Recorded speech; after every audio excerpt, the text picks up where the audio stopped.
La saison dernière, Girona avait tapé le Barça recto verso 4-2.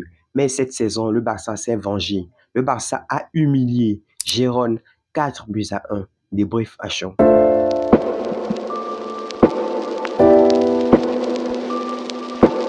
5 matchs, 5 victoires pour le Barça de Flick.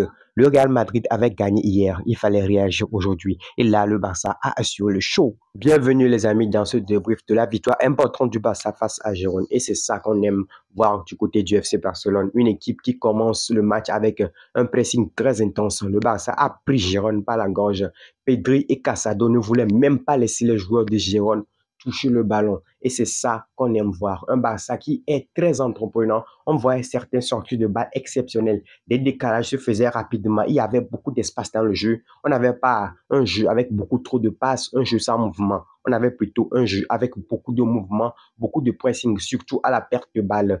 Hansi Flick est en train de faire un travail exceptionnel aujourd'hui. On a vu le pressing à payer avec le premier but de Lamine Yamal qui a d'ailleurs inscrit un doublé. Lamine Yamal est décisif à chaque match maintenant.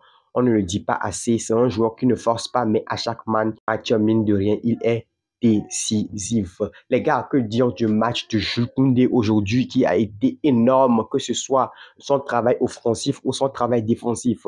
Il a proposé plusieurs solutions pour libérer de l'espace à Lamine Yamal. Pour ses replis défensifs, il a été énorme face à Danjuma. Il a gagné plusieurs duels. Aujourd'hui, j'aimerais aussi parler de l'axe central du FC Barcelone, c'est-à-dire la charnière centrale. Que Barcy, Inigo Martinez qui a été solide. Ils ont été impactants, ils ont été vraiment des gens qui ont anticipé. Ce n'est pas les défenseurs les plus rapides, mais aujourd'hui, j'ai vu leur intelligence de jeu.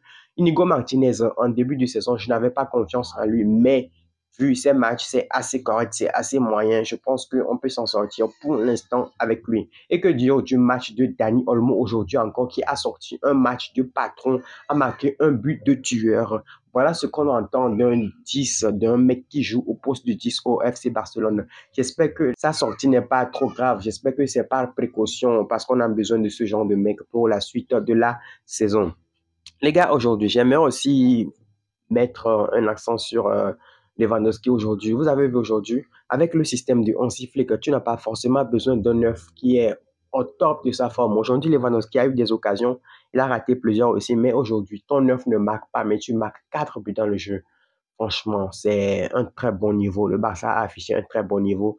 Mais aussi, il ne faut pas non plus oublier que Girone a perdu plusieurs joueurs, notamment Alex Garcia, Savinho et même Eric Garcia. Donc, du coup, on va se dire que la victoire, elle est méritée. On ne la minimise pas, mais on attend de voir encore ce que ça va donner face à Monaco, face à Villarreal. Les gars, selon vous, c'est qui votre homme du match? Lamine Yamal, Dani Olmo, Jules Koundé, Rafinha? N'hésitez pas à me le faire savoir dans les commentaires. Les gars, lâchez le pouce bleu. C'était l'essentiel du débrief à chaud. Il se peut que je puisse oublier beaucoup de choses. N'hésitez pas à me le rappeler en commentaire. On est ensemble, on est ensemble. Abonnez-vous.